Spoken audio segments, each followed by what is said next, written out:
Right, so there's a deadly new strain. That's convenient, isn't it? Supposedly 30% more deadly. It's funny how they frame these things. 30% more deadly from an extremely low base. You know, I mean, I suppose it could be true. Yeah, it might be true that there's a virulent strain. I mean, it's managed to do that, but it's managed to do that trick of being both more contagious and more deadly, which is, considering the things I've read about viruses, is a completely, if not unusual, a completely unique set of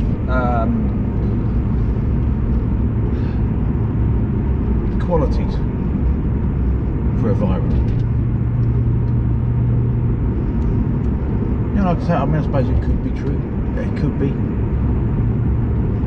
But you know, you'll forgive me if I'm just calling bullshit on that for the time being.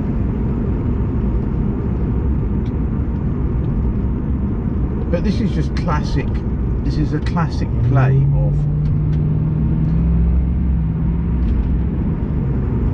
of demoralisation.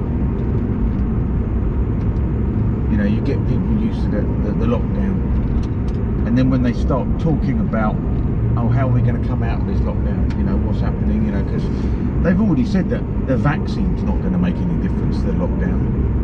Everyone's got to have a vaccine, but it's not going to stop you getting it, and it's not going to stop you being contagious and passing on to others. But you've still got to have it, and we've still got to have a lockdown, and we've all still got to wear masks. And then just when people think, well, even when people are accommodating to that, which is a complete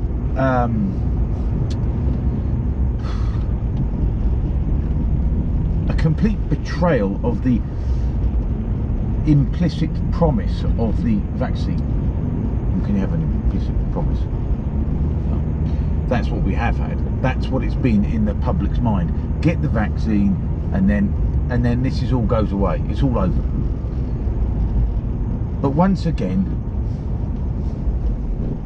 you know, there's more excuses for continuing the lockdown. You know, once again, you know, it must really make people, it's surely got to make people realise that this is never going to end. It will never end unless we decide that it has to end.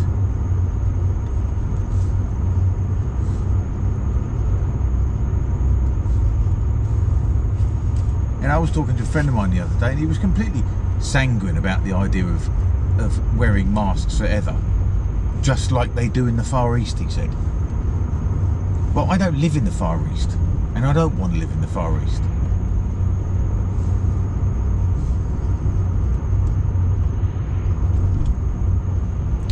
I'll tell you how this is beginning to feel. This is beginning to feel like say you're a 9-year-old girl, and you go out and you play, and you have friendships with other kids, and you go out into the open air, and you smile and giggle and play with other kids, and then your strict Muslim parents come along and tell you that you've got to wear a fucking bag over your head for the rest of your life.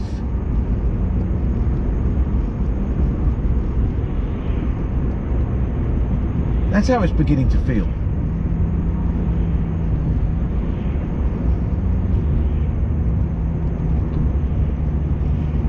Yeah, when I heard bloody De Pfeffel say that, you know, last night, you know, I was just instantly in a fucking terrible mood.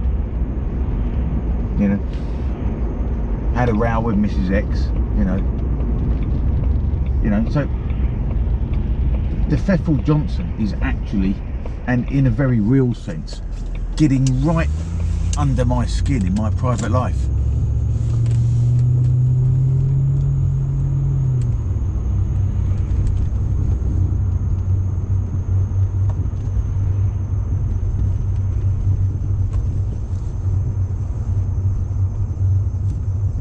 You know, I'd accepted that perhaps the thing was more serious than I thought, and that there had been excess deaths, and that I had to shift my position somewhat, you know, which I did, but I haven't shifted it so much that I think that the reaction to this virus is at all proportionate. And there's been some pushback on the idea of, because the key thing was excess deaths, and it seems as if there has been excess deaths, but there's been some pushback on that as well. You know, I haven't examined it, but I will, to see if there's any way out of this.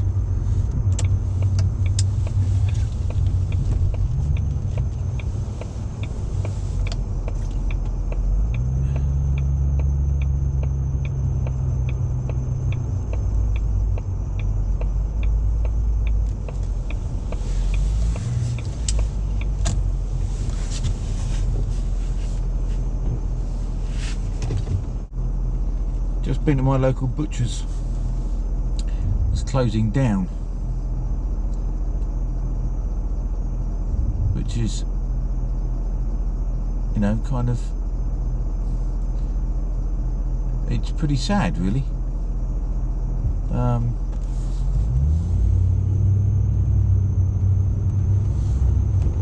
They've suffered a massive drop in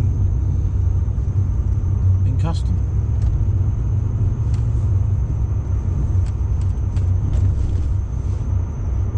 So that's another business gone at the wall. I mean, I feel a bit, I feel somewhat, in some respects, a little bit responsible. I've not supported him over the years, really. Partly because, like a lot of people, I don't really ever think about going to the butchers. But recently I've tried to go a bit more, and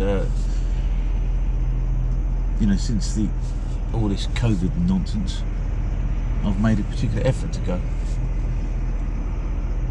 But it's, you know, it's not enough. It's not enough, and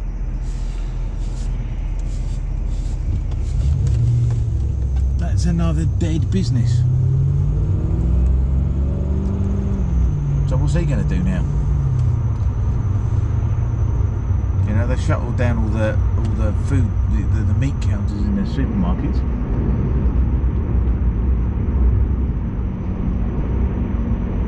You know, he looked to be sort of in his late 50s, a bit older than me maybe.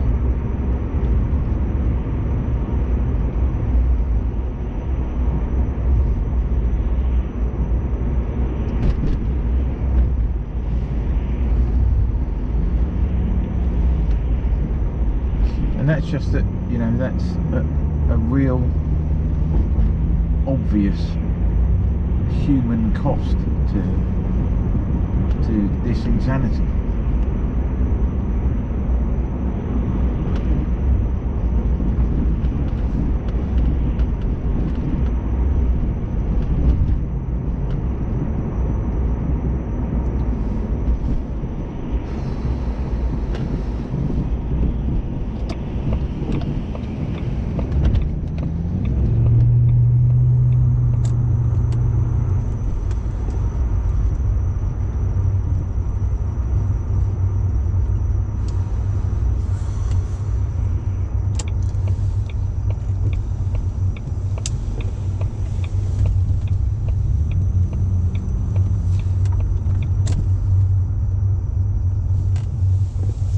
Now I'm actually having to go into a supermarket, which is,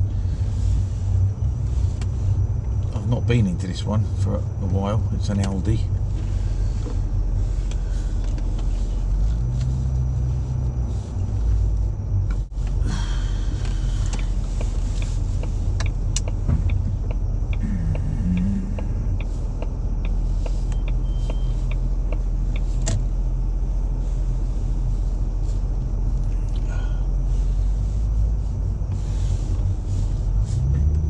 So,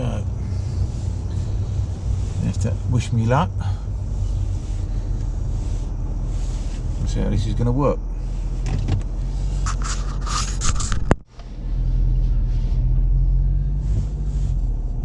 Well, that went all right. In Aldi, they didn't say a word.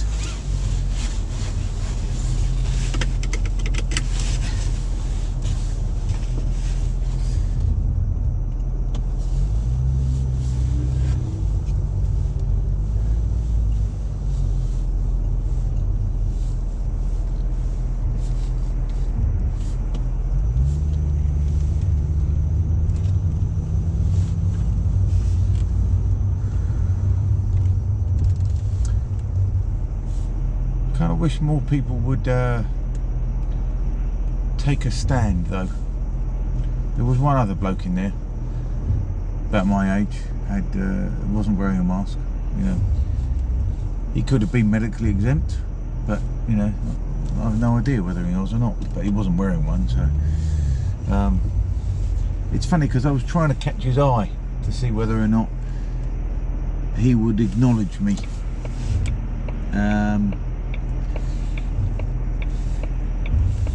But he never did, so maybe he was medically exempt.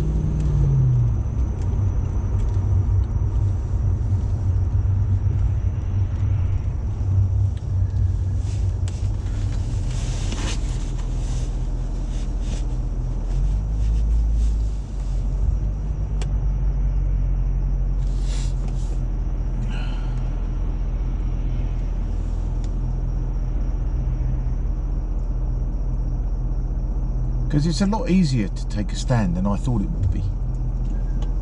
You know, it's difficult because all I'm doing is not wearing a mask. That's all I'm doing. You know, I'm not making a big song and dance about it.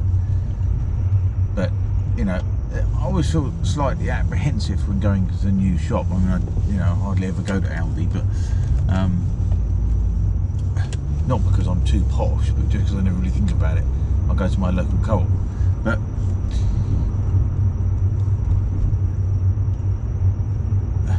you know, most people seem to agree with all this mask wearing, and so they do it. But I'm sure there is an awful lot of people who think that it's bullshit, but go along with it anyway. You know, which is a what would you call it?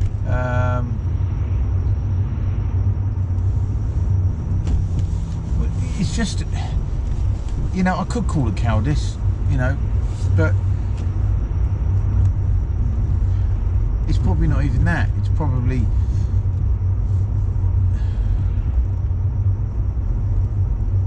I suppose it's just people not wanting to make a fuss. They just don't want to make a fuss. And,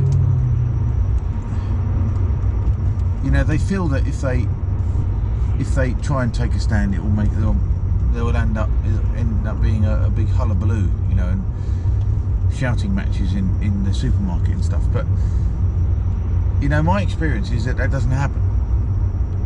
You know, it doesn't happen. People will leave you alone. I went to a, you know, sort of a little store like a 7-Eleven or something the other day, and the girl in there told me how to wear a mask, and I just ignored her and went to go and get a couple of chocolate bars that I wanted, and then just paid her anyway with cash, and she told me how to wear a mask next time I went in, and you know, I just ignored her. But that's unusual. It's a shop I don't go into very often, but you know, that is unusual. And it wasn't a crowded shop. There was only a few people in there, not maybe only one other person perhaps. So I mean, I think sometimes the reason people don't wear they wear up masks is because they think they'll be in the queue, and then they're going to be holding other people up because there's this sort of dispute about whether or not they're supposed to wear a mask or not. And they think, well, I might not get served, you know, so I'll just put one on because it's just easier. And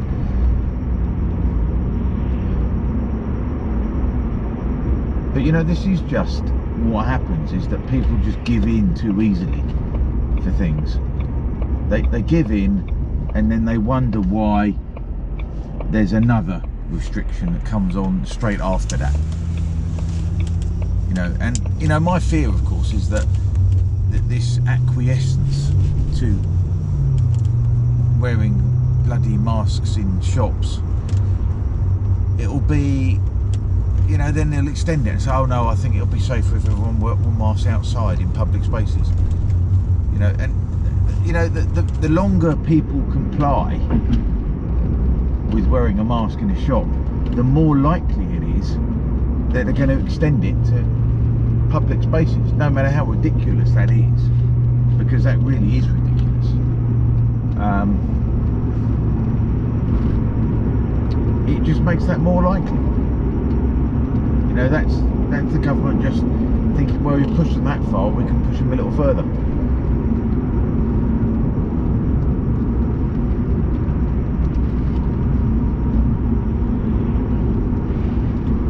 You know, we can push them a little further, and then we'll know how weak they are and how we can get control over them more for next time, so that when a new variant comes out, when it's introduced, as if it's like a new product launch, oh, it's a new variant, get your new 2021 variant, special offer.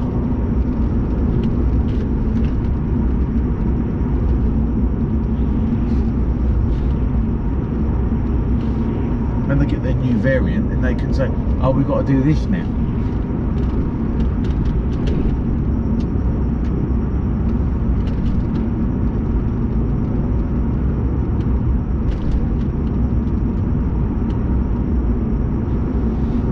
You know, it's just, if people can't see that it's bullshit, this new variants thing, as an excuse to do something else. I mean, like I say, it might be true. Sure, it might be true. But, you know, I don't agree with the restrictions anyway. You know, I mean, there will come a point of seriousness in which I suppose I might have to accept restrictions. But we're a very, very long way from that. You know, this isn't the bubonic plague.